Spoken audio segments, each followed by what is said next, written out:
দেখুন দিয়ে দিচ্ছি রসুন কুচি, দিয়ে দিচ্ছি পেঁয়াজ কুচি, টমেটো কুচি, এগুলো আমি একসঙ্গে দিয়ে নেড়ে নেব। মশলাগুলো লাল লাল করে একটু ভেজে নেবো ভালো করে নেড়ে করে, তারপরে আমি মশলা দিয়ে দেবো। দেখুন বন্ধুরা, এই সিদ্ধ করা আলু আমি দুভাগ করে কেটে নিয়েছি। এবার এইগুলো আমি ভালো করে একটু ভেজে নেবো, উল্টে পাল্টে সামান্য একটু ভাজবো।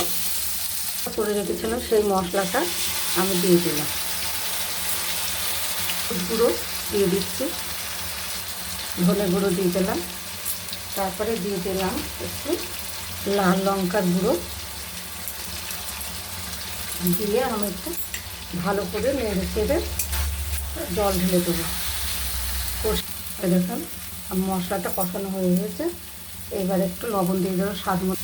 দেখুন বন্ধুরা, আমার মশলাটায় তেল ছেড়ে দিয়েছে, এবার আমি একটু জল ঢেলে দেবো, অল্প জল দেবো। দেখুন এই যে বাঁধাকপি, আলু, পেঁয়াজ পাতা টাতা দিয়ে সুন্দর করে আমি বড়াটা করে নিয়েছি, এবার ঝোলে দেবো। এই যে বন্ধুরা, ঝোলটা ফুটে উঠেছে, এবার আমি এই বড়াগুলো দিয়ে দেবো। দেখুন কত সুন্দর দেখতে হয়েছে বন্ধুরা, খেতেও সেই স্বাদ। আপনাদের তো দিতে পারবো না এই যে রান্নাটা, তাই খেয়ে দেখতেন কত সুস্বাদু।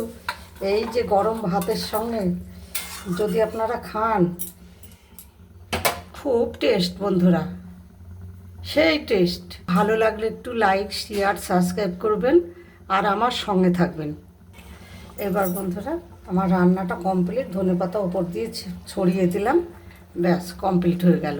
দেখুন কত সুন্দর।